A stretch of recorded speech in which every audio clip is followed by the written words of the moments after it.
McLaren has a history going back to the 70s in IndyCar, as well as recent Indy 500 partnerships with Andretti and Carlin for Fernando Alonso in the Indy 500. But since the McLaren IndyCar team has entered the series full-time, the driver situation has become sort of a running joke. So much so that the team itself is even poking fun at the situation on its social media accounts. If you're falling behind and can't keep up with who's driving for the McLaren IndyCar team, you're probably not alone. So let's get you up to speed with everything that has happened so far.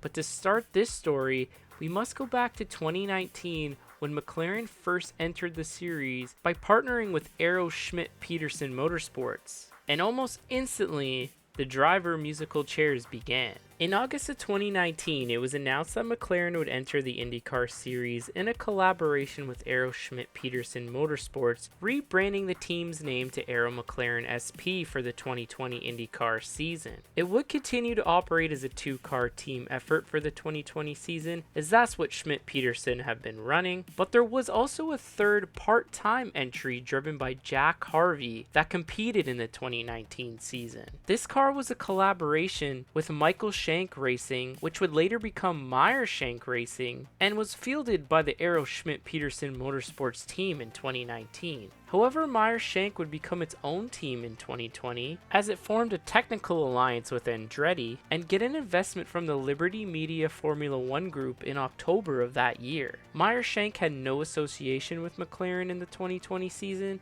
and still operates as their own team on the IndyCar grid today. Oriol Servia also drove an Indy 500 only ride for the team in 2019, and the team would continue to do so in 2020. But with Fernando Alonso behind the wheel, this time keeping his Indy 500 efforts in-house with McLaren. Throughout the video I will mention the Indy 500 only entries, but there's not really any controversy surrounding them. Right from the get-go, Marcus Ericsson, who was in his rookie IndyCar season coming over from Formula 1, got wind that he would not be back with the team in 2020. Ericsson struggled in his rookie IndyCar season, finishing 17th in the standings. However, he did miss one race that season at Portland, as he was still under contract as the reserve driver for the Alfa Romeo Sauber F1 team and needed to be on standby for the injured Kimi Räikkönen at the Belgian GP. Räikkönen was able to compete in the race, however, and Ericsson did not drive the car. Ericsson knew early enough what his situation might look like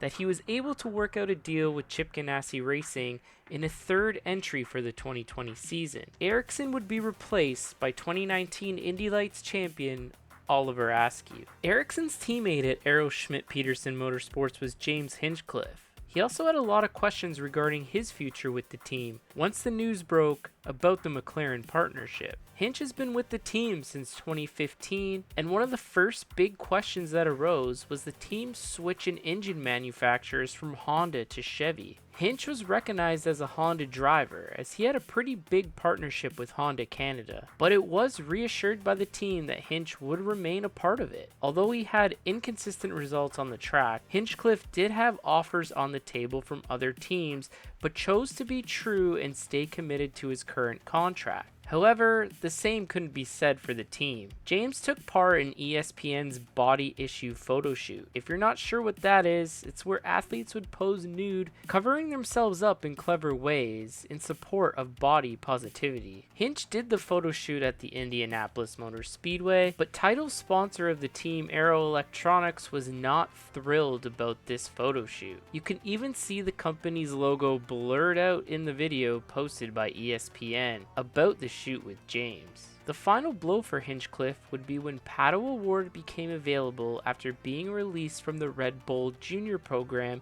after the FIA did not offer enough points on his super license for his 2018 Indy Lights Championship, making him ineligible for Formula 1 in 2020. This led to the team signing Pato Award for the 2020 IndyCar season to replace Hinchcliffe. However, Hinch was not fully dropped by the team and was still under contract for the 2020 season and would be required to travel with the team and make sponsor appearances. He was free though to seek other opportunities, but by this time all the opportunities he previously had on the table were no longer available. Hinchcliffe would end up putting a part-time deal together with Andretti Autosport for the 2020 season before going full-time with the team in 2021. There was also a third driver in the mix here as well. That would be Robert Wickens, but the circumstances regarding Wickens are unique. As you know, Wickens drove for the Arrow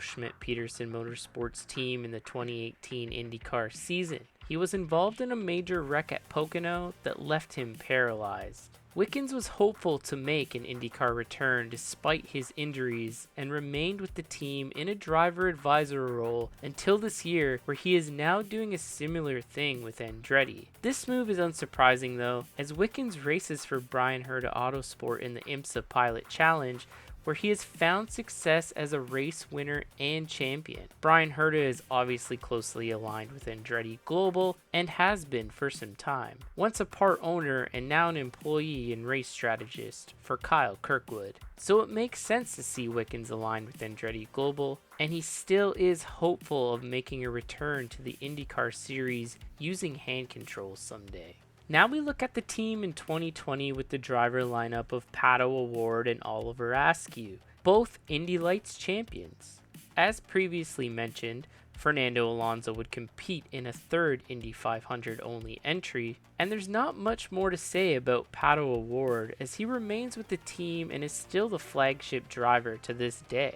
As for Askew though, it's a completely different story. The 2020 IndyCar season was obviously a weird one with the COVID-19 pandemic. Askew had mixed results in the first 6 races of the season, where he did well on the ovals but struggled on the road courses. During the 2020 Indy 500, Askew had a pretty brutal crash. This left him with concussion-like symptoms, but he would compete in the next 4 races where he would finish in the mid to late teens. It was at this point where he would seek proper treatment after he experienced coordination and balance issues after the race at Mid-Ohio, resulting him to be not medically clear to compete in the Harvest GP weekend at IMS. IndyCar veteran Elio Castroneves would fill in for Askew. The final round of the 2020 season would take place on the streets of St. Petersburg in Florida, where Askew would return to his seat, scoring a 16th place finish to conclude the season. In October 2020, it was announced that the team would drop Askew for the 2021 season without any real explanation. However,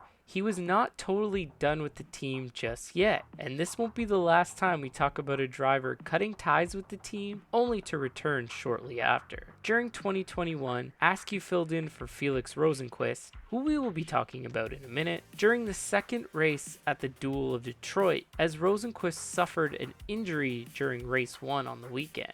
Rosenqvist was still not able to compete the following round at Road America, where Formula 1 driver Kevin Magnussen, who was left without an F1 ride after the 2020 season, would fill in for the injured Rosenqvist. Askew also competed in this race for Ed Carpenter Racing, filling in for the injured Rinus VeeKay. Askew would get one more shot in IndyCar, securing a 3-race deal to finish off the season in a third entry for Rahal, Letterman, Lanigan. Since the conclusion of the 2021 season, we have not seen Askew back behind the wheel of an IndyCar. In 2021, we would also see McLaren take a 75% ownership of the team. After 2 years with Chip Ganassi Racing, Felix Rosenqvist would move over to the team, replacing Oliver Askew. With his addition, it looked like McLaren had some stability in the driver lineup for the next few years, as O'Ward and Rosenqvist would be the team's drivers for 2021 and 2022, as well as fielding a third entry for veteran Juan Pablo Montoya at the Indy GP and the Indianapolis 500.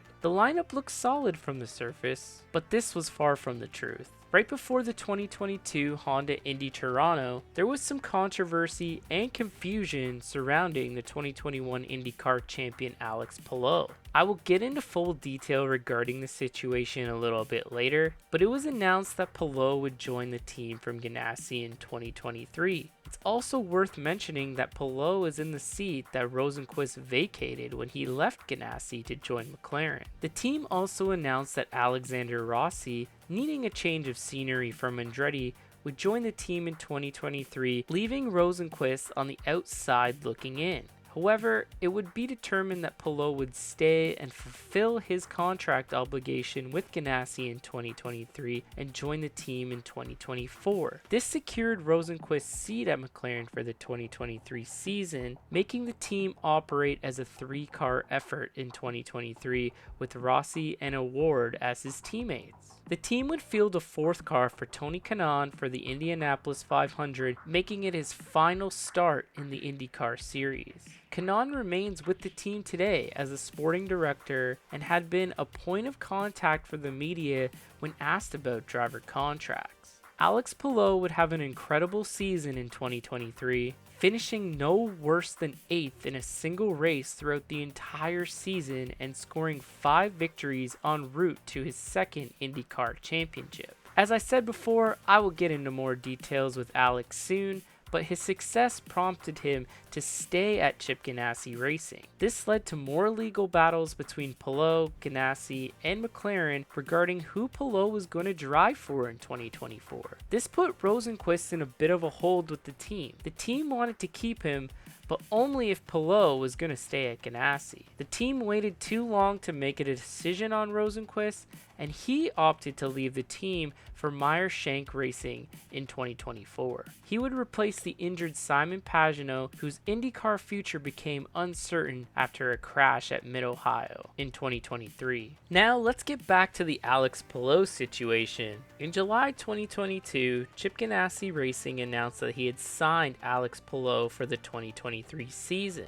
Alex tweeted shortly after that he did not re-sign with the team, and they used quotes from him that he did not say without his permission. He also stated that he planned on leaving the team for McLaren and notified Ganassi. However, his contract had an option on it, and Ganassi elected to pick up that option. Rightfully so, as he was the defending IndyCar champion and one of the most consistent and top performing drivers on the grid. If you are wondering why Alex Palou would want to leave Ganassi after being so successful, it was the connection McLaren had to Formula 1. This seems to be something that they dangle over drivers' heads, but in reality, the transition from IndyCar to F1 with the team is slim to none. At least up until this point anyway. Shortly after Palou sent out those tweets, McLaren announced that he had signed Alex Palou, but did not specifically say he signed to the IndyCar team. Chip Ganassi Racing responded by saying Palou is their driver for the 2023 season, and he is contractually obligated to race for the team. It did not take long for Ganassi to file a civil lawsuit against Palou at the end of July,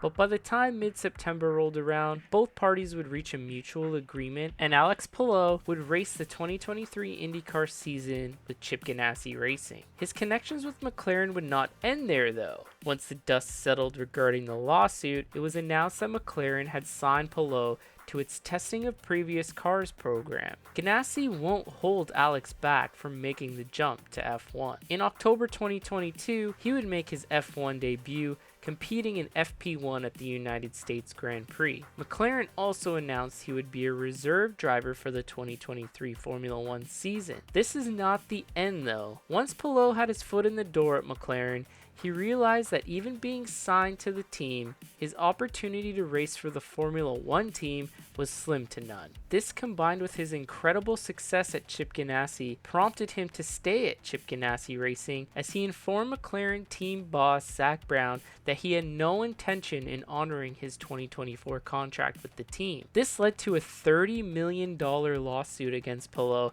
that is still going on to this day and probably won't be settled until sometime in late 2025. The lawsuit goes into several factors, including McLaren getting reimbursement for a $400,000 advance on his 2024 salary, as well as recouping financial losses of funding his tests with the team, finding a replacement for him, and the revenue loss from sponsorship tied to Palou joining the team. Some interesting news also came out during the lawsuit that may give us some insight on what happened with David Malukas, who we will talk about next. It also has been revealed that Palou can still race for the McLaren F1 team in 2025 if the team chooses to do so. However, that is looking very unlikely with both Lando Norris and Oscar Piastri being F1 winners this year. I guess it remains to be seen, but it's looking like Alex Palou will stay with Chip Ganassi Racing for the foreseeable future, and he seems to be on his way to securing another IndyCar championship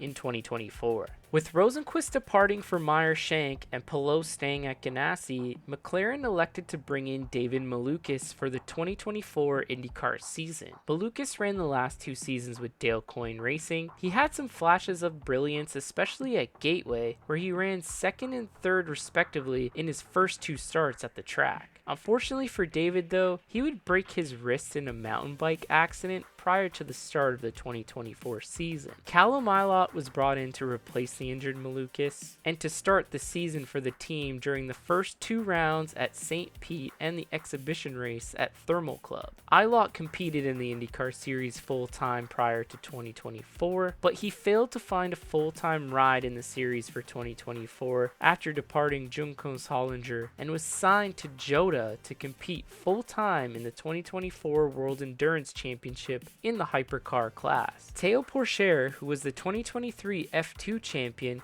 would fill in for Malukas for the next 2 races. After Barber, it was announced by McLaren that the team had parted ways with David Malukas due to an unclear recovery timeline. However, this does not seem to be the full story thanks to some information from the Palou lawsuit. It appears that General Motors, who is the engine supplier for McLaren's IndyCar team, was set to pay McLaren a substantial amount of money due to Alex Palou being what GM claims an A-list driver. But with Palou not joining the team and instead signing David Malukas, GM deemed Malukas was not an A-list driver and ended up paying McLaren substantially less money. This, in my opinion, is pretty accurate claim by GM because Palou and Malukas are definitely not on the same level. McLaren is seeking compensation from Palou due to the less funds given to them from GM by signing Malukas. Palou's legal team is arguing that McLaren rushed and signed Malukas when they had adequate time to find an A-list replacement. McLaren's argument is no A-list drivers were currently available.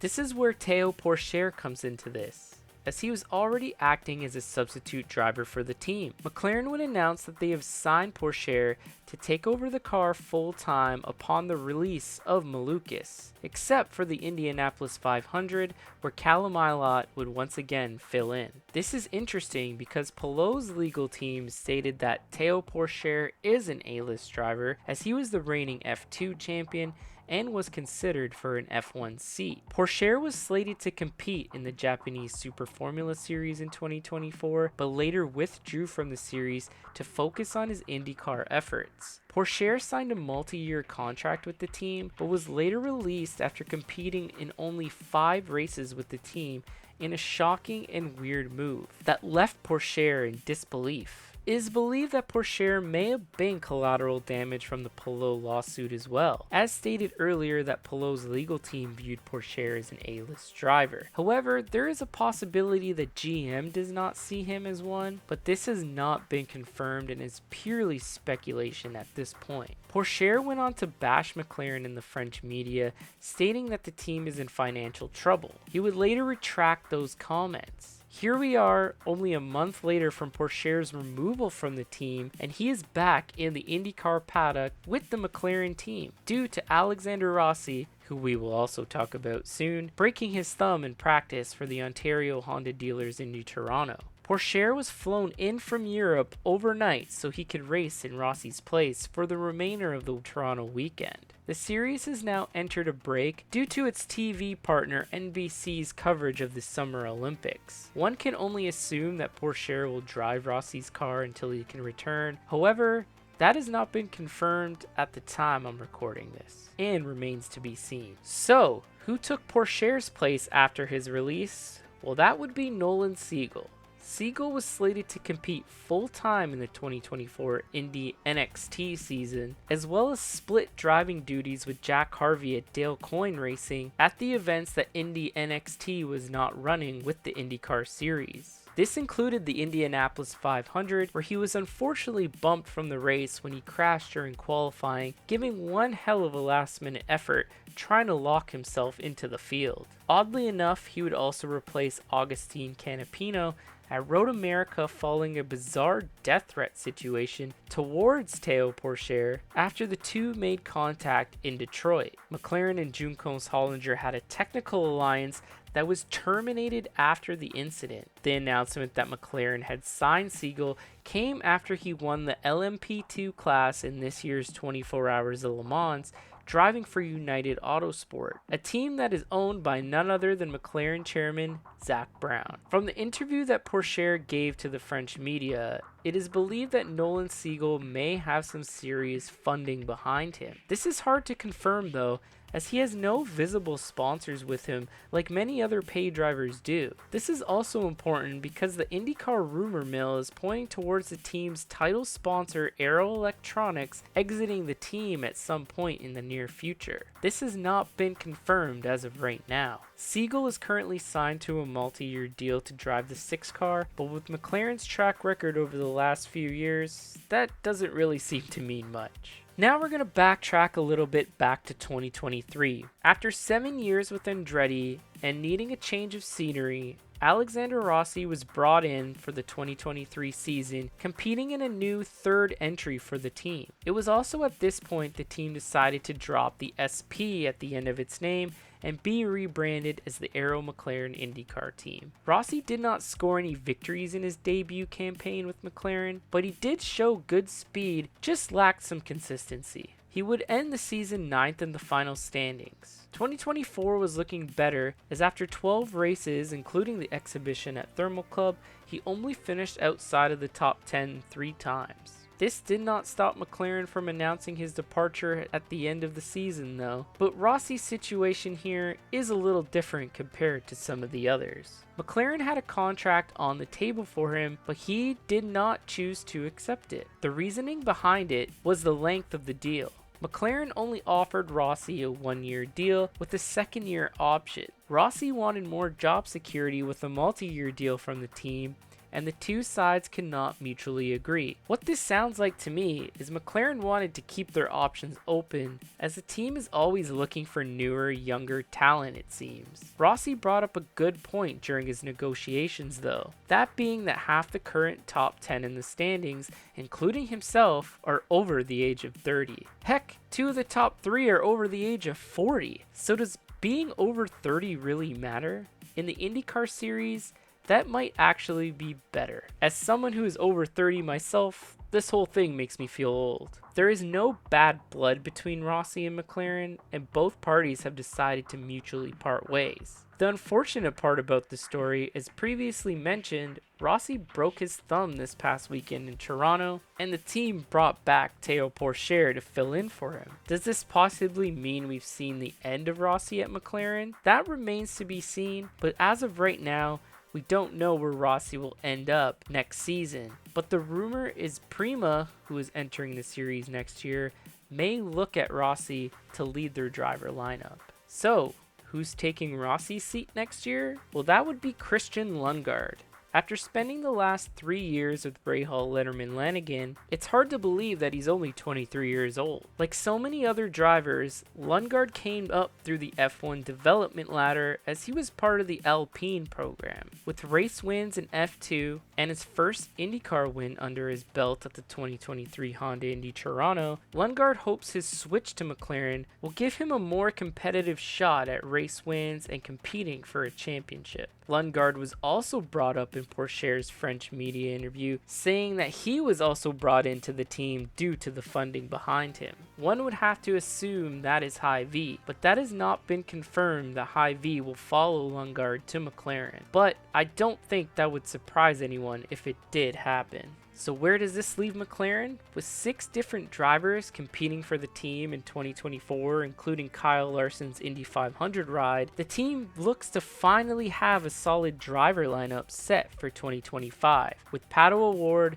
Nolan Siegel, and Christian Lundgaard. That would leave McLaren with the youngest driver lineup on the grid. But are these drivers safe and are long-term commitments by McLaren? Well, that remains to be seen. I know this video has a lot of information to take in, but hopefully you're up to speed on the whole McLaren IndyCar driver drama now. If you like what you saw here today, please hit that subscribe button for more IndyCar content, and let me know you like this one by hitting that thumbs up. I hope to see you in my next video. That's all for now. Take care, everyone.